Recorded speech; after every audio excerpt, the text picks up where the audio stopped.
I'm attempting to make an entire feast outdoor so I can eat like the axe-throwing god of war, Kratos. But there's a problem. A storm's been brewing that can ruin all of my plans. This was less than an hour ago, but the real challenge of all of this came from one person. My wife. You get $50 to make a God of War feast. And I'm thinking, that's easy enough. But you have to throw an axe like Kratos. How did date night turn into this? Every throw will either add or remove money from my $50 budget for this feast. Each number on the target tells me how many dollars I get. And bullseyes are worth $10. But if I miss, I lose $10. This is going to be harder than I thought. Throw number 2. Throw number 3. Okay, really? This is going to be difficult. Throw number 4. Is that a bullseye? Is that on the red? Is that on the red?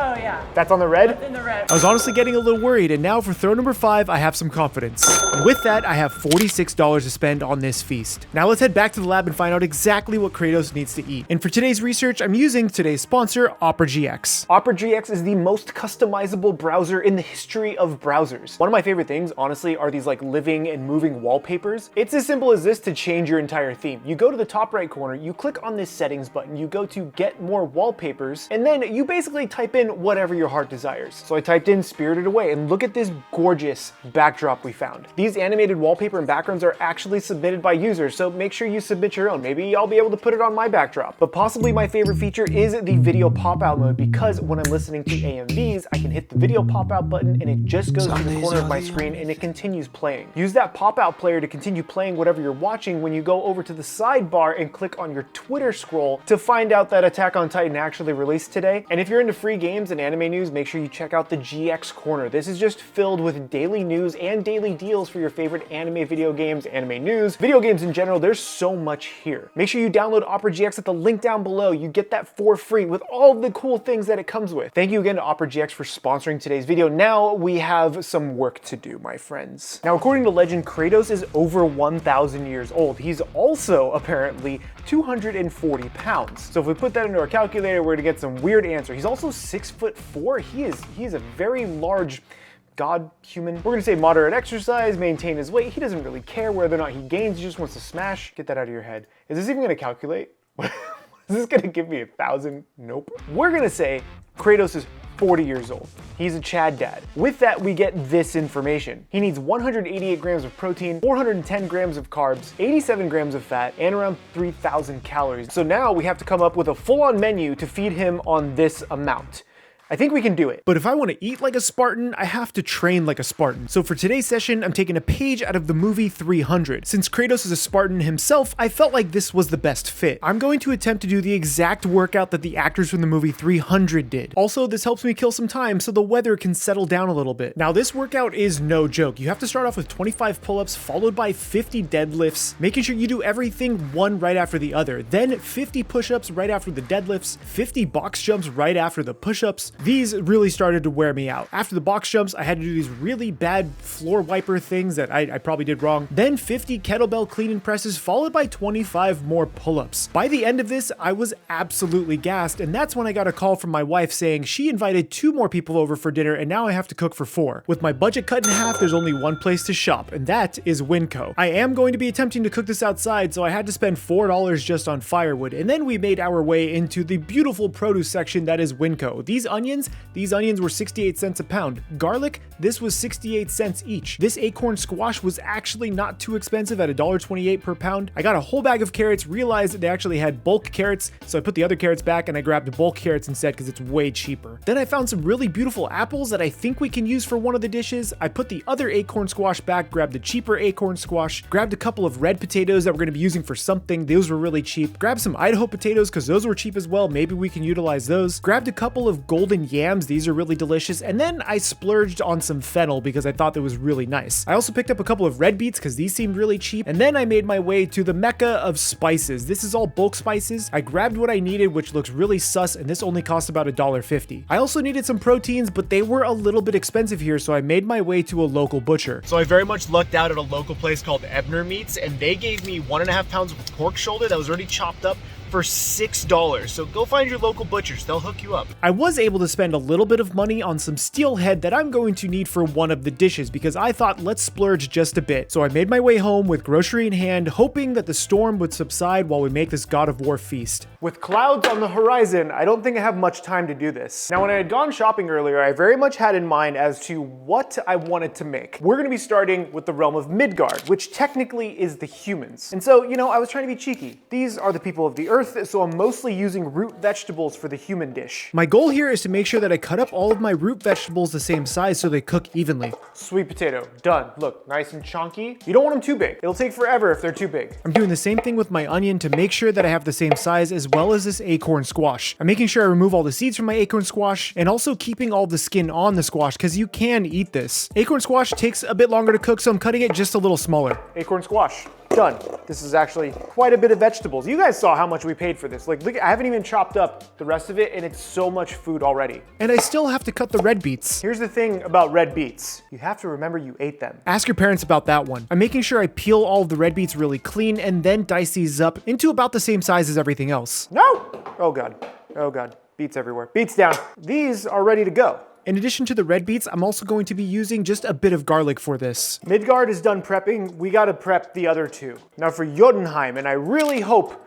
I pronounced that correctly. This is where the giants reside. The one thing he noticed when visiting the realm of Jotunheim is how dirty the fennel is. Always make sure you wash your vegetables. Here's what's super fun about what I'm making. I have no idea how it's going to come out. I've never made any of these. These recipes aren't proven, but I'm really excited to jump into them. Now the recipes that are proven are out of my manga cookbook, Annie Bites. Pre-order at the link below. You only have about 50 days from today. 10% of all sales also go to the CHEFPK scholarship where we give back to art and culinary students. So you're contributing to a great cause. Make sure you pick it up. Links down below. Make sure you snag a copy of that Annie Bites while you really can. I'm rough chopping the rest of my fennel and also cutting up some apple because apples and fennels, those go together all the time. Storm's approaching. You can see I'm in a hurry. Just to make sure my apples don't brown, I threw them in a little bit of water, hit it with a squeeze of lemon right on top. The acidity and the water are gonna prevent it from browning before we wanna cook them. The last thing I need for this Jotunheim dish is some rough chopped shallots. This is gonna give it a ton of flavor. Finally, we have the gods. This is the realm of Asgard. But in this case, we're making Tyr's stew. Very simple to do. I say it's simple to make, but I still have to cook this over an open fire in the storm. After rough chopping an onion, I'm also dicing up some potato, making sure they're not too small. Otherwise, if they are, they can fall apart in the stew because it's gonna be cooking for a while. Potatoes, cover them in water, okay? You don't want these to brown either. We have our onion and our potatoes cut. Next up is some carrots. These carrots are gonna add a lot of sweetness to the stew, and I'm really hoping they don't break down too much in this. But with that, we have everything ready. So we have the humans, the giants, and the gods. This all has to go outside, which I still have to set up the, almost lost that, have to set up the grill for. You guys wanna come with me? This is gonna be fun and exciting. So I found this thing for about $45, and this is my fire pit for the evening. Oh God, I don't know how this works, but we're gonna make it happen because it's getting a little dark out here. How do you do this? What on earth is happening? Oh God, look at this thing. Beautiful. It is so cold out here. And that's why I'm starting this fire. Well, mostly to make this feast outdoors like Kratos would have it. Rubbing rocks together don't work, so we're gonna be using a butane torch to get this thing going because we have dinner to make. So my logs have been going for about 30 minutes and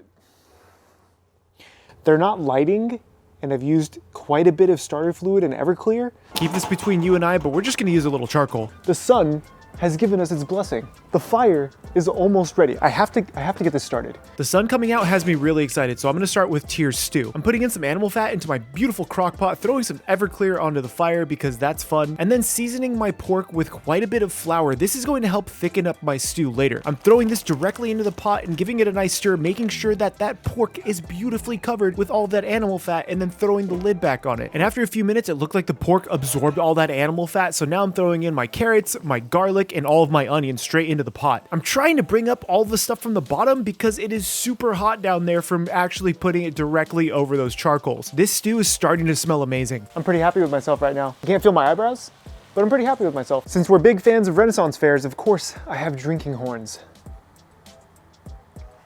But This goes in here. And that, my friends, is a little bit of red wine because you have to have red wine in some stew. The wine actually helps deglaze the bottom of the pan to help you get all of that flavor off of it. I'm throwing in all of the potato with the potato water because I want the starch to help thicken up this stew. I had to get some more water from the house, but we don't have to talk about that. Now, once I have it all covered with liquid, I throw my lid on it and we're gonna let this simmer for about an hour. That should take at least an hour. So, which means do I cheat a little?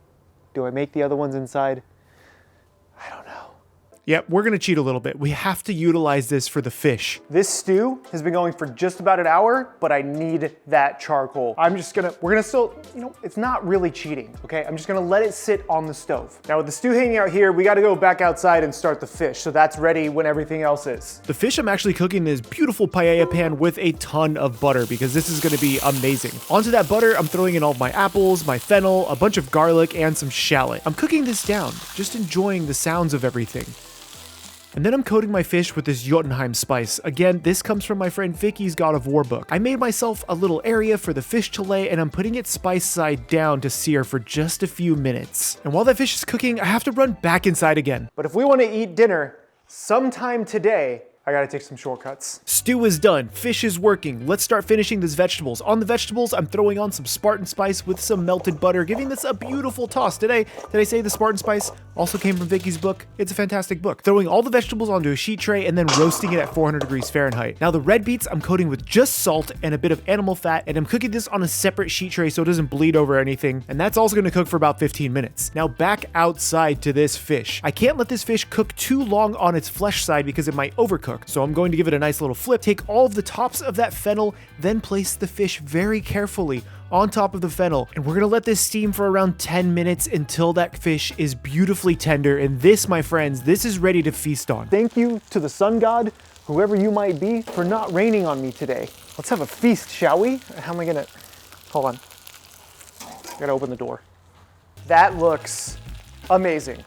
I'm so glad I decided to do this one outside because this just makes me happy. This looks so good. Let's plate everything up. We have people coming. We need to get everything ready. Once we got the fire going, everything else finished relatively quickly except for this stew. I think I'm most excited to eat this, so I'm just gonna dive in. Also, we busted out a very expensive bottle of mead. I don't drink often, so this will be exciting. So now apparently, from what my new producer Rachel tells me, the other two people who were joining us are actually Gandalf and Lucian, and that kind of upsets me because now we have all of this food. There's so much. We spent all $46 that we had for budget, but this could easily feed 8 people. Like, that's a lot. Look at how much stew that is. This thing is almost full. Oh, but this fish. Wait, that's not where it's supposed to go. It's like a whole Thanksgiving dinner. Look at that full plate of food. That's a significant amount of food. Rachel, there you go. And Rachel gets the giant jug. Yeah. This is like 10%. You get half of a horn. I also get half a horn of mead. For those of you who don't know, mead is made with honey, so it's fairly sweet, but it's also really strong. Woo! I'm gonna dig into the stew first. The pork is super tender. Not as flavorful as I would like, because we did use water for the stew. It kind of has a smokiness to it from the charcoal and the wood. Go in on these veggies. Remember, I roasted the red beets and everything else separately. Oh, that Spartan spice is nice. Then finally, this beautiful trout. It's tender, flavorful. The spices are really nice. If you want to see me eat like Goku, click over here. I did his diet too. If you want to support the channel directly, buy my book at the pre-order link down below. My name is CHEFPK, and remember, keep playing with your food. Boy!